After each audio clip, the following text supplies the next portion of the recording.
Band बाजा आतिषबाजी करत लाखो रुपयांची उधळण म्हणजे शाही विवाह सोहळे. अगदी कर्ज काढून अशी लग्न लावण्याचा सध्याचा जमाना आहे. पण यातही आपलं वेगळेपण जपणारे काही जण आहेत. सोलापूरमध्ये असं साधं लग्न लागलं, तेही अवघ्या 150 रुपयात. विशेष म्हणजे हे करणारे माजी आमदार आहेत.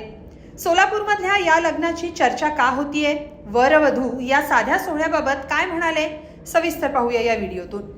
सध्या लग्न म्हणजे लाखोंचा खर्च, महागडे दागिने, भव्य मंडप उभा करत दिमागदार सोहळा म्हणजे शाही विवाहाचा प्रघात सुरू आहे. यासाठी लाखो करोडो रुपयांचा चुराडा होतो. पण या बडेजावाला फाटा देत सोलापूरमध्ये माजी आमदारांनी आपल्या कन्येचा विवाह अगदी साध्या पद्धतीनं लावला, ज्यासाठी अवघे 150 रुपये खर्च आला. हा पुरोगामी विचार जपलाय माजी शिक्षक आणि आमदार दत्तात्रय सावंत यांनी.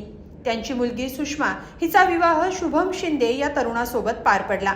अवघे 150 रुपये भरत नोंदणीकृत पद्धतीनं हे दोघे विवाहबद्ध झाले.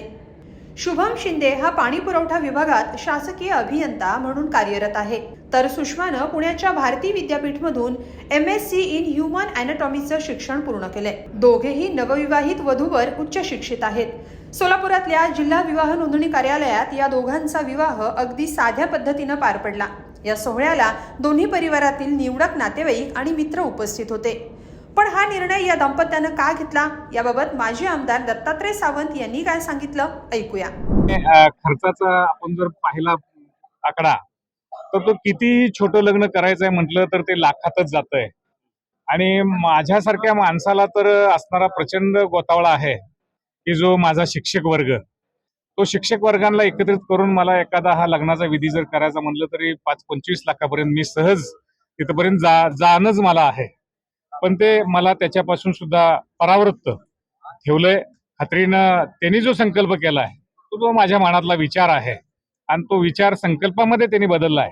त्यामुळे त्यांच्या विचाराच्या पुढे जाऊन मी काम भविष्यात सुद्धा त्यांच्यासाठी करणार आहे. विशेष म्हणजे शाही लग्न सोहळ्याचा खर्च टाळून त्या पैशांचा वापरही समाजहितासाठी करणार असल्याचं या परिवाराकडून सांगण्यात येत आहे.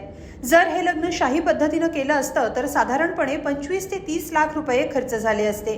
पण आता हेच पैसे विना अनुदानित शिक्षकांच्या कुटुंबियांना आर्थिक मदत म्हणून देण्याचा निर्णय नवविवाहित दाम्पत्यानं घेतलाय. या विवाहामागचा मेन हेतू म्हणजे साधेपणा हा कमीपणा नाही. हा मेन मोटो जो आहे तो माझा हा आहे की आपण जेव्हा समाजात बघतो तेव्हा म्हणजे आता लढाई चालू झालेली आहे की श्रेष्ठत्वाची लढाई चालू झाली. किती मोठा मी लग्न जेवढं मोठं करेल तेवढा तो मोठा माणूस आहे ह्या पद्धतीने. मग ते कुठंतरी मला खटखट होतं आणि मी हा मार्ग स्वीकारला. आणि असं नाही की जे मी कोणत्या परंपरेंना विरोध करतोय किंवा काय करतोय, जे मला योग्य वाटते ते मी केलेलं आहे. आणि हा जो लग्नाचा खर्च जो आमचा वाचेल ते जे माझे म्हणजे सासरे माझे आमदार आहेत आणि त्यांचा प्रचंड लढा शिक्षकांच्या विनाअनुदानित शाळेच्या शिक्षकांसाठी चालू आहे. तर त्या शिक्षकांसाठी आम्ही जे ज्यांना पूर्ण लाईफमध्ये पगारच भेटले नाही तसेच ते रिटायर झाले, तर त्यांच्या गरजेनुसार त्यांना आम्ही देणार आहे. किती देणार?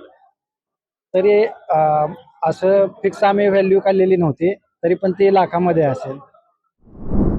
आता आम्ही ज्या पद्धतीने लग्न केलं त्याला 150 रुपये खर्च आलेला आहे. आणि म्हणजे पप्पांनी ठरवलं होतं अगोदर की करू मोठं लग्न वगैरे, मग त्याला जेवढा खर्च येणार आहे तेवढा खर्च आम्ही म्हणजे मी लहानपणापासून त्यांना बघते की ते विनाअनुदानित शिक्षकांसाठी काम करतायत. म्हणजे ज्या शिक्षकांना पगार चालू झालेला नसतो त्यातले अनेक गुरुवर्य असे असतात की ते पगार चालू न होताच रिटायर होतात. मग त्यांच्या घरचे कार्यक्रम कसे होतात, त्यांच्या मुलांची लग्न कशी होतात, हे सगळं मी त्यांना बघत आले. त्याच्यामुळं त्यांनी सांगितलंय, माझ्या आईनं सांगितलंय, लहानपणापासूनच मला सगळं माहिती आहे. म्हणून मग आम्ही खरं तर असा निर्णय घेतला. आणि आता जे आमच्या लग्नासाठी जो खर्च होणार होता त्या खर्चातून आम्ही त्या शिक्षकांच्या मुलांसाठी काय करता येते का याचा प्रयत्न करणार. उच्च शिक्षित दाम्पत्याने घेतलेल्या या निर्णयाचं सगळ्या स्तरातून कौतुक होत आहे. एकीकडे अव्वाच्या सव्वा खर्च करून विवाह सोहळे शाही करण्यामागं राजकारण्यांचा कल असतो आणि त्यासाठी त्यांचं नावही घेतलं जातं. पण सावंत शिंदे परिवारानं या सगळ्याला फाटा दिलाय. त्यामुळं सावंत शिंदे परिवाराच्या या निर्णयाचा इतरांनीही आदर्श घेतला तर समाजासाठी ते भल्याचं ठरेल. तुम्हाला याबाबत काय वाटतं कमेंटमध्ये नक्की लिहा आणि lokmat.com ला सबस्क्राईब करा. धन्यवाद.